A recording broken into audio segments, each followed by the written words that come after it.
जो अहम खबर है, प्रमुख खबर के साथ न्यूज पंच की कर लेते हैं शुरुआत, जो है महाराष्ट्र से जुड़ी। जी हाँ, आज जहां हम सभी की निगाहें इस पर टिकी होने वाली। आज महाराष्ट्र में मुख्यमंत्री शपथ लेते हुए नजर आएंगे। महायुति की प्रचंड जीत के 13 दिन बाद आज नई सरकार का गठन होगा और देवेंद्र फडणवीस तीसरी बार महाराष्ट्र के सीएम के रूप में शपथ लेंगे। पहली बार 2014 में महाराष्ट्र के मुख्यमंत्री बने थे देवेंद्र फडणवीस और उसके बाद कल राज्यपाल से मुलाकात करके सरकार बनाने का दावा देवेंद्र फडणवीस ने पेश किया और उसके बाद में अब आज मुंबई के आजाद मैदान में शपथ ग्रहण समारोह को लेकर के तैयारियां लगभग पूरी की जा चुकी है। शाम 5:30 बजे का वो समय होगा जब शपथ ग्रहण के लिए जो समय रखा गया है। इसके साथ ही कई वीवीआईपी गेस्ट इसमें शामिल होंगे। इस दौरान जो पूरी तस्वीरें हैं वो आप तक पहुंचाएंगे। इसके साथ ही शपथ ग्रहण को लेकर कैसी है वहां की तैयारियां और कितना भव्य आज के इस कार्यक्रम को बनाया जा रहा है, उसकी तस्वीरें भी आपको दिखाएंगे। लेकिन उससे पहले ग्राफिक्स के जरिए एक नजर डाल लेते हैं इस वक्त महाराष्ट्र की हलचल को लेकर के और साथ ही आज के कार्यक्रम को लेकर ग्राफिक्स के जरिए एक नजर डालते हैं।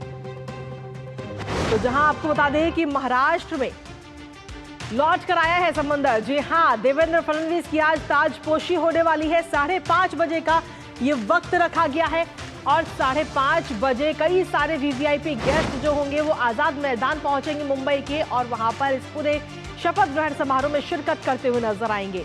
तो आज की नजर सीधे तौर पर रहेगी मुंबई के इस आजाद मैदान में। लेकिन फडणवीस ने राजनीति को नया आकार दिया है और किस तरीके का ये आकार दिया गया है वो ग्राफिक्स के जरिए हम आपको बता रहे हैं। सेवा का अधिकार अधिनियम लागू करने की घोषणा देवेंद्र फडणवीस की तरफ से की गई थी, जिसने उनकी एक अलग पहचान बनाई। साथ ही आपले सरकार योजना की शुरुआत देवेंद्र फडणवीस की तरफ से की गई और इस योजना का जो सीधा असर है वो जनता पर एक अलग पड़ता हुआ नजर आया।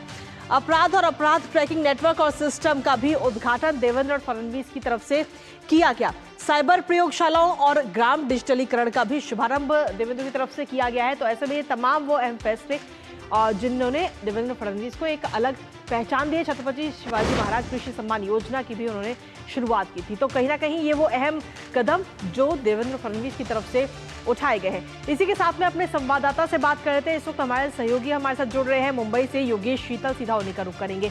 योगेश, मुंबई का आजाद मैदान जो है वो सजकर तैयार हो चुका है, भव्य समारोह है, कई सारे वीवीआईपी गेस्ट वहां पर पहुंचेंगे। सीधी तस्वीरें वहां की दिखाइए और साथ ही क्या कुछ तैयारियां।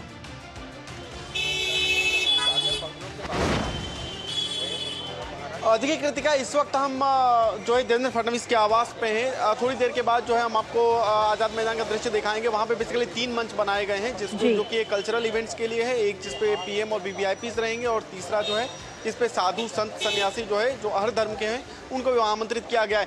देवेंद्र फडणवीस के आवास के बाहर इस वक्त हम सागर बंगलो के बाहर है, जहां सुबह से जो है आने वालों का तांता लगा हुआ है। लोगों को चेक करके अंदर जाने भी दिया जा रहा है।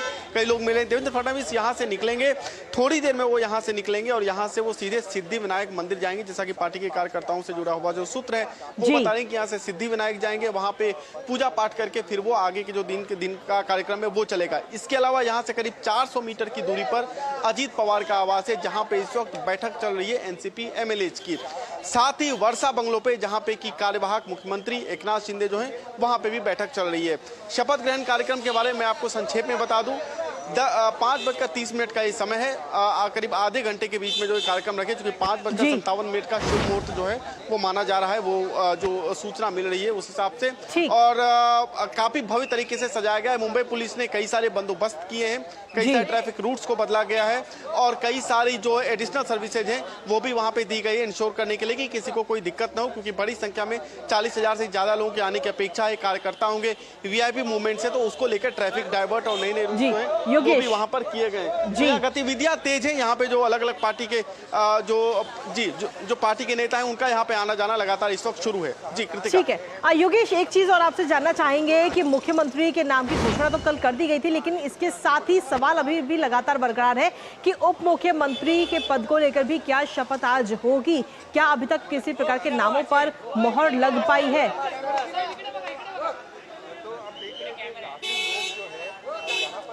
देखिए, मुहर लगने की बात है तो मुहर बिल्कुल लग चुकी है, लेकिन अब इस चीज को आधिकारिक तौर पर कहा नहीं गया है। पार्टी के अंदर इस पर जो है वो चर्चा चल रही है, क्योंकि मंत्रालयों को लेकर जो है अभी जो मंत्रालयों का बंटवारा है वो अभी चल रहा है, उस पर डिस्कशन जो नेगोशिएशन उस पर भी अभी चल रहा है। लेकिन जिस तरीके के बैनर पोस्टर हैं, हालांकि यहाँ पे मैं आपको अपने पीछे कोई बैनर नहीं दिखा सकता, हमारे पीछे जो है कैमरा पर्सन अगर आपको दिखा, लेकिन वो बिल्कुल सड़क की दूसरी तरफ है। तो जहाँ पे जो बैनर है उसमें मुख्यमंत्री और उप मुख्यमंत्री दोनों का, तीनों की जो तस्वीर है वो वहाँ पे लगी हुई है। अभिनंदन जो पार्टी के कार्यकर्ताओं के द्वारा जो पोस्टर्स बनाए जाते हैं, पूरे अभिनंदन जो है, अगर आप CST से चलेंगे तो आपको CST कामा रोड होते हुए, हॉस्पिटल रोड होते हुए, आपको हर जगह मुंबई में तीनों ही नेताओं के पोस्टर दिख रहे हैं, जहां पे उप मुख्यमंत्री के रूप में उनको स्वागत भी किया गया है। तो ये माना जा रहा है कि तीनों जो है शपथ तीनों का होगा। उसके बाद जो मंत्रालय है, जो मंत्री हैं, उनका शपथ ग्रहण जो है बाद में होगा। एक महत्वपूर्ण बात मैं आपको ये भी बता दूं कि जो सूचना मिल रही है, शपथ ग्रहण के बाद जो कैबिनेट की मीटिंग होगी उसमें कुछ बड़े फैसले जो है वो लिए जा सकते हैं। मसलन अगर आप कुछ रेफरेंस के लिए मैं आपको बताऊं तो जब लास्ट टाइम जब सरकार गिरी थी उद्धव ठाकरे की, उस वक्त जो है कुछ जगहों के नाम बदलने का फैसला वो लास्ट कैबिनेट मीटिंग में लिया गया था। तो कुछ इंपॉर्टेंट डिसीजन जो है वो भी एक्सपेक्टेड है। कुल मिलाकर पूरा दिन जो है काफी गहमा गहमी वाला महाराष्ट्र में रहने वाला है। बिल्कुल, इस पर नजर हमारी लगातार बनी रहेगी। लेकिन साथ ही जिस तरीके से मंथन अभी हो रहा है कि आखिर किसको कौन सा मंत्रालय दिया जाएगा, इस पर अभी भी सस्पेंस लगातार बरकरार है। लेकिन क्योंकि आप वहां पर मौजूद हैं, तमाम नेताओं से भी आपकी बातचीत हुई होगी और खबरों का जो बाजार है वो भी इस वक्त गर्म है। तो क्या नजर आता है, एनसीपी, शिवसेना और बीजेपी कौन कौन से अहम मंत्रालय, क्योंकि बड़े मंत्रालयों पर सभी की नजर है इस वक्त?